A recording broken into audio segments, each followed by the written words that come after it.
Nagtagumpay naman si Mira na makatakas mula kay Harry at sa mga tauhan ni Vito.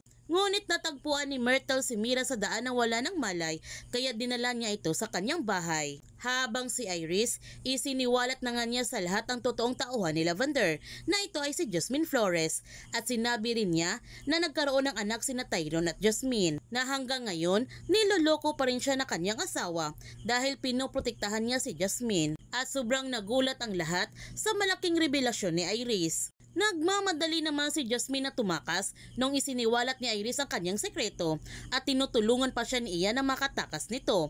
Iniligaw ni Ian ang mga pulis upang hindi nila maabutan si Jasmine. Kinaladkad ni Tyrone si Iris sa labas upang tumigil na ito sa kanyang ginagawa at para mag-usap silang dalawa. Sinabihan ni Tyrone si Iris, alam niya na mahirap intindihin ito, kausapin lamang siya. Ngunit tinutukan lamang siya ng baril ni Iris. Sinabihan ulit ni Tyrone si Iris na intindihan niya na mahirap unawain yung nangyayari ngayon at pakinggan lamang siya. Ang galit na sabi ni Iris, ililigtas pa niya ang kanyang kabit. Ang sabi ni Tyrone, hindi. Walang kasalanan si Jasmine. Siya ang may kasalanan ng lahat.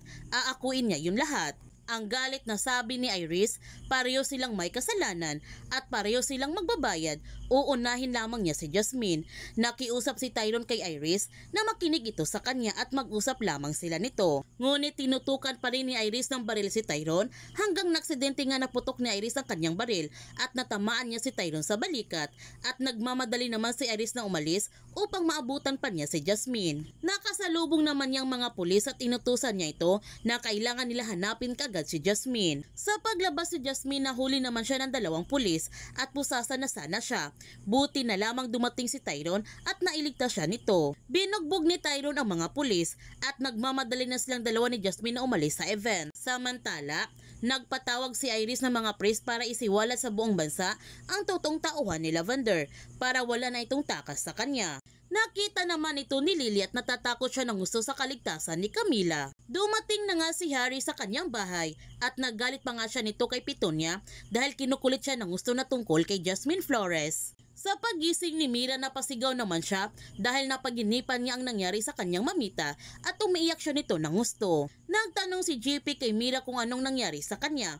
Sinabi naman ni Mira na binaril ang kanyang lola at gusto din siya nitong patayin. Humingi ng tulong si Mira sa kanila ni JP at Myrtle na humingi sila ng tulong sa mga pulis, kaya tumawag agad si JP sa mga pulis at patuloy pa rin si Mira na umiiyak. Pinakalma naman ni Myrtle si Mira at tinanong niya ito kung nakita ba niya ang mukha ng pumatay sa kanyang mamita at ang gustong pumatay sa kanya.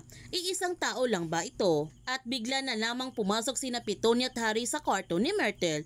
Sobrang nagulat si Mira nung nakita niya si Harry, kaya tumakbo agad siya sa labas. Sinundan naman nila kagad si Mira sa labas at dito na nga sinabi ni Mira kay Myrtle na papatayin siya nito na kanyang ama. Sinabihan ni Harry ang kanyang anak na hindi ito totoo. Kailangan niya dalhin si Mira sa ospital.